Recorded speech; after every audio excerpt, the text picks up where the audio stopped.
Learning how you receive psychic and intuitive information is going to be the most important thing that you do to start receiving and also initiating your intuitive flow. And that's exactly what I'm going to talk to you today about, is how to understand the importance of the different ways in which spirit and or intuitive information can come in, and how people are usually thinking of their intuitive flow as being just this way of sitting down and waiting to be served. And it's actually something very different.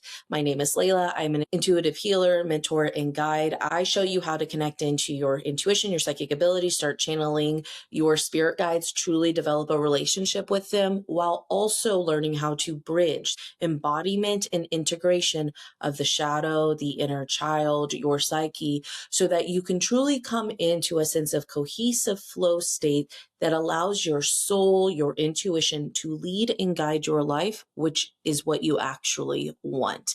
So one of the biggest things that I do for people when we are in session, if you don't know anything about who I am, 2018, I had a spiritual awakening. I was an RN within critical care, labor and delivery, had a tooth pulled 2018. All my spiritual abilities opened up.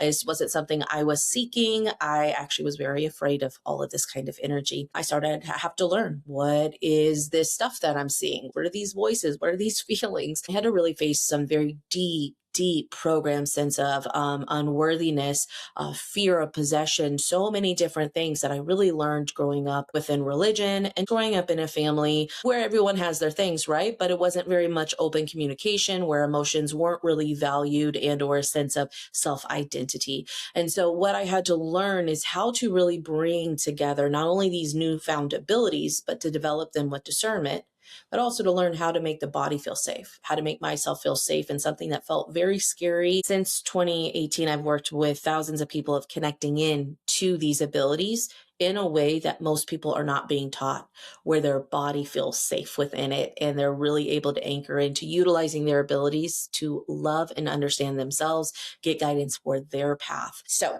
this is the thing. A lot of people are focusing on their clairvoyance or hearing something very loudly when they are wanting to connect into their intuition, when they're wanting to connect into, maybe you're interested in mediumship, loved ones on the other side. If you're interested in channeling and really developing a deep relationship with your spirit guides, ascended masters, angels, whatever it is. Okay. And spiritual language is unable to truly give the details that are necessary to understand what is actually happening spiritually, what's actually happening intuitively.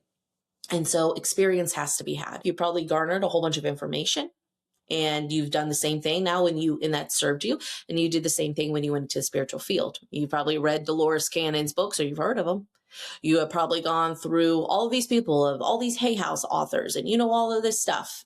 And I don't say that to be smart to you. I say that because it is helpful to a certain extent, and then it's detrimental that you stop. It's detrimental that you stop trying to learn, thinking that that's going to give you the experience that you're actually looking for. Let me even be even clearer. Not experience, but the transformation that you're looking for. The releasing of the old identity and learning how to shift into a new identity is not something that you are going to discover on a page of a book.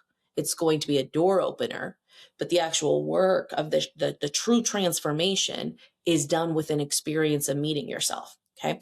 And so I say this because you probably can tell me about clairvoyance. You can probably tell me about claircognizance, the ability to see, the ability to know. You can probably tell me about all of these things, but there's a confusion in regards to understanding how to actually initiate them. And so that's what I kind of want to talk about. So when I work with you in session, in spirit connectors, especially in mentorship, is before we even start, I mirror your field before we come on the call, and I'm asking my guides, how does their intuition want to flow? Meaning, when I go through your field of energy and I pull it up and I go through it, I'm like, okay, they're a primary clairsentient, then it goes to clairvoyance, and then it wants to glow into clairaudience and maybe a little bit of claircog. This is different for every person, of course. And then I'll kind of ask, show me the template of their energy of how they've been running. And I'll either see you maybe pulling more into your empathic abilities and you're stuck in that. And the empath is the person who feels emotional energy of places, of spaces, of people, from the movies, and you feel it as though it's you. Like you become it. You watch a movie and you're like, oh God, every time they cry, I cry. That's an empath, right? Is it compassion? Is it empathy? But if it literally becomes you, and you'll know if you're an empath, then that's your empathic quality that you're picking up. A lot of people, when they are wondering about their intuitive abilities, are primarily working within their empathic abilities, and they're just soaking in energy of other people all of the time. They're constantly watching the field. How do I know that you're an empath who possibly as well has allowed that to take over their life? Is that you're really, really worried about how other people feel about you. To it, everyone has that, right? To a certain extent, but I'm talking about extremist extent. You're like, you notice a slight minutia of a shift and you're like, what did I do? Did I make you angry? Why are you upset with me? And then you get all emotional. You start thinking about that and you think how nobody likes you. I had that. I had to work through that. I no longer feel that way. But I really had to work through that. That was the empath in the shadow, overly assessing the field and everyone around them to make it mean something about them. It's kind of egoic, right? But the ego isn't bad. The ego in excess that has overtaken your experience will feel very shadowy, very victimy, very uncomfortable. And that's something that I really had to witness within myself. And maybe this is a welcome map for you to witness, where have I taken my over ability to assess the field, to absorb other people's energy through my empathic abilities, and have made everything about me. Isn't that interesting? Aren't I curious about that? That's what I have to say. Oh, I'm so interested. How very self-centered of me. Well, why is that self-centered? I'm looking out for the safety of me. It feels unsafe when I feel the energy shift. Why? I have to make it about me instead, because it inherently there's a self-limiting belief there, right? There's a program belief that I have to have other people's validation because I don't know how to validate myself. Let me move outside of this. So when I see someone and I see how their intuition wants to flow, and then I see how they have been flowing, when we get on the call, I'll ask some questions like, what is your rituals? What have you been doing to connect into your intuition? Because most people are coming because they want to connect into their guides. They're wanting to understand their intuition more. And so my question is always, well, what have you done? And sometimes it's like I do a random meditation, but that's never helped. I go outside and put my feet on the ground. I'm Reiki 2 certified. I've done this. Those are typically a lot of the answers that I receive. And that's not like those are bad or wrong. They're just on the surface is the energy that I would say as my belief. They're on the surface because what they really are tools, right? They're tools.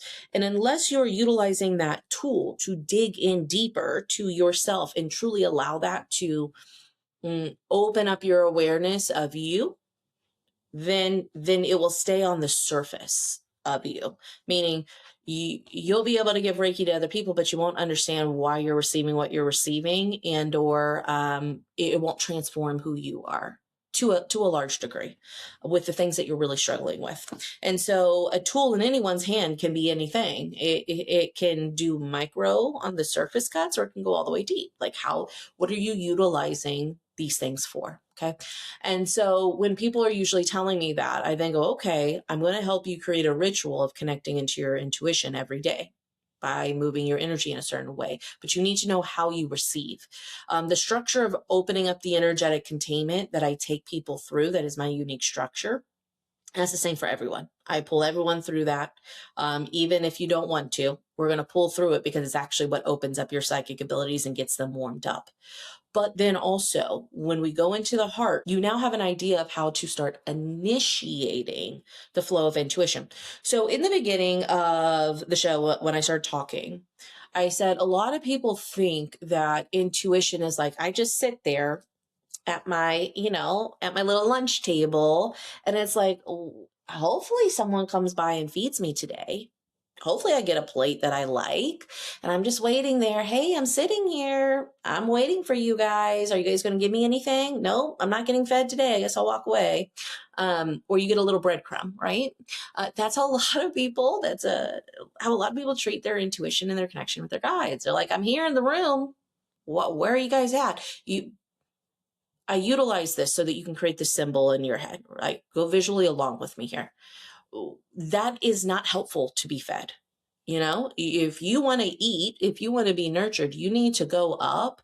You need to know how to get your plate. You need to know how to put in an order. You need to know how to go and sit down, how to then go ask again. If you're like, hey, where's my food? Where is this? Do something different. Or you need to go to another restaurant, try another way of doing it. And then again, activate all of those same sequences. Why am I talking about this? Why am I creating the symbolism?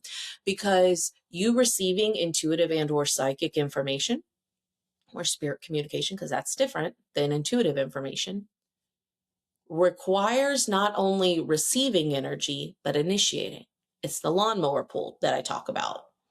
Okay. You want to mow your lawn, you need to know how to pull that ripcord to get the lawnmower moving. That can be different than maybe how you are receiving the energy. They're two different actions. One is an initiation, and then one is like a receiving that happens. So this is how I initiate the energy. I tell you how to initiate it, how your flow works best. Then I also tell you how receiving the energy can flow. Now, branch out here. This is also goes into different frequencies of connection.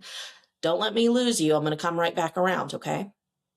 You may receive energy differently when you're connecting into loved ones on the other side versus when you're doing Reiki or energy healing versus when you're connecting into the Akashic records versus when you're doing psychic readings. It's all different.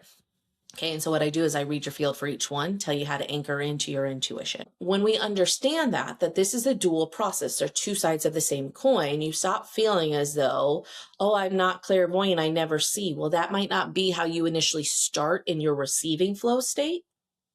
Maybe that's like the end, you're a clairsentient, clairaudient, clairvoyant, meaning first you receive clairsentiently the information of I feel, then you speak, and then you may see a vision, an image, or create a symbol. While for your initiating energy, it might be you initiate through clairvoyance first. That's very different than the receiving mode. I don't hear anyone talking about this, so I don't know if this is a theory for other people or how other people teach.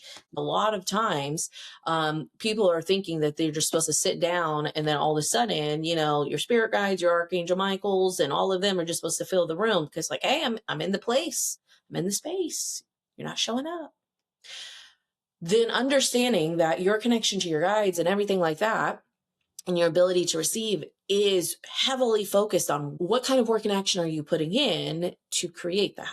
Okay, this isn't a passive experience. When you feel like you're not getting anything, what are the tools that you can start pulling out to start bypassing that feeling of stagnancy of, oh, I'm not hearing anything, I'm not receiving anything. I'm feeling this, but I don't know what it means. There are different tools of when this happens, you do this. When this happens, oh, you're feeling this, but you're not receiving anything, do this instead. So that you can learn how to shift, like I'm seeing an engineer on a dashboard, like change all those knobs, right? How do you, instead of making it a you problem, or like my spirit guides are MIA and they're not helping me, or I can't make the connection to your loved one on the other side. It might not be the right time. Instead of making those excuses, which they are excuses, lovingly, learning how to instead shift you, adjust yourself in that moment so that you can connect in. I want you to start thinking about the fact that you might be sitting there, sitting down, one, not even initiating energy through the right flow state. And or secondly, you are, when you're in a receiving state, you're waiting to be served instead of creating the flow yourself. You need to create the flow. You need to initiate the energy. We do that through so many things. It's really not even helpful for me to say on the podcast, like for me to say here, do this and do this and do this. Because this level of connection needs to happen in a one-on-one session if I'm to help you. Now, do you need me? No, you don't need anyone, honestly. You can do this yourself if you can learn to do it yourself. I mean, that's the thing, paradoxical nature. Do you need a mentor? No. Did I learn most of all of that I do by myself and through my guides? Yes. How did I do it? I just kept sitting down. I kept asking. I kept advocating. I kept creating my own structures instead of teacher structures. I don't want that. I want my own. I want to understand it myself. And so there is going to be, for you, you're going to have to see, do I desire to get mentored and learning how to connect into my own flow state, or do I desire just to keep sitting with it? And I have a lot of people who choose to like just go on their own, and that's beautiful. No judgment from that. Okay. But if you desire to really click into your intuition and not wait the years that it can take a lot of people to start, maybe, and sometimes never even really anchoring in, then this is where mentorship comes in. It's really saying, this is something I truly desire for myself. It's something that is showing up for me. It's something that I'm struggling with really anchoring into. This is where Spirit Connector mentorship really comes in. It's why I have people who come in and within a session or two are doing things that they could have never even imagined that they could do, that they've been trying to do and haven't been able to sink into. And usually, like, that's why I say it's a technicality issue. Psychic, intuitive connection to spirit is a technicality issue, but you don't know how to adjust the technicality. If you're going to be an engineer, someone who creates something, an IT person, you're going to go to school to learn how to do that, right? Now, are there some people who learn how to build a computer and do all of that by themselves? Yeah. But my husband taught himself how to build computers and do all of that stuff. You definitely can. It's just, what are you desiring, and what level and degree are you wanting to go to? Are you wanting to really become and develop an understanding and an embodiment, and then truly a mastery? Because there is something to connecting into your psychic abilities that we have to understand as well, is inherently requiring you to do the inner work, to do the shadow work, the inner child work, the utilizing your psychic abilities to connect into yourself. But I digress. I have plenty of episodes about that.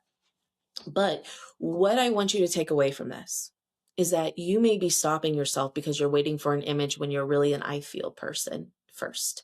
And what would it feel like to sit down and say, I'm not getting anything? You go, well, I just feel like saying this. And I just feel like saying this. And then seeing, can you tell what it feels like to feel an expansion or a restriction? Like that's accurate versus inaccurate. Can you do that and initiate that and then receive a visual possibly at the end? Okay. If that doesn't feel right, can you create a symbol? Can you create an image? Like a doorway opening to symbolize an initiation of your flow happening. That's some symbols that you can work with if you are someone who initiates through clairvoyance. Okay. Like I said, I scan your field and tell you that yourself, or you can move into it playing with all the different things like a scientist and figuring out what really works for you. But the biggest thing that you're going to have to do regardless is to get out of the head, get into the heart, and start flowing in a state of self-trust, in a flow of just allowing yourself to have fun. Just be in the energy. Again, if you heard me say it once, you've heard me say it 1,000 times. Do not ask questions at first that are the heavy hitter. We're not going to be sitting and asking if you should leave your husband, if you should leave your wife, if you should leave this job that you've been at 30 years in your first time of sitting in and connecting. That you have not built the skill set yet to see outside of the ego. There's no way, or to calm the body enough and the nervous system enough to be able to receive that. Typically, learning how to ask questions in a different way is one of the biggest things that I would say too. But I want to leave you with that thought of, have you thought about how you're initiating energy versus receiving energy? And can they be different than possibly how you think they are? Now, this is where you're like, Layla, you didn't give me any clues to know if I'm a person who is a clairsentient versus a clairvoyant. Like there are telltale signs, but I would also say that just means that it's in your flow, meaning I could say someone who likes to read, someone who thinks things out and needs to talk things out, or their mind goes a lot, has probably the ability of clairaudience. It's probably a little bit of in shadow energy. But that's not telling me if that's the primary way of the sequence. You see what I'm saying? Like the sequence is different than the fact that we all have those abilities. You just might be working clairaudience. But say I say that to you and you're like, I'm not hearing anything, but maybe you actually initiate through clairsentience. That's the thing. That's why some of these like tests and like, what are you kind of things, you can probably say yes to most of them. A lot of people are unable to really understand how they truly receive And so when I give you permission and tell you what energetically I'm seeing, it allows you to access a deeper layer of your intuition or your psychic abilities than what you actually even thought possible. So that's why I don't like anything that's a blanket statement. Like, fill this in. Oh, you're supposed to be a nurse. Fill in this questionnaire. Oh, you're here as a Lemurian priestess with a star seed from the Arcturian, blah, blah, blah. I mean, maybe, you know, you have those qualities and traits, possibly.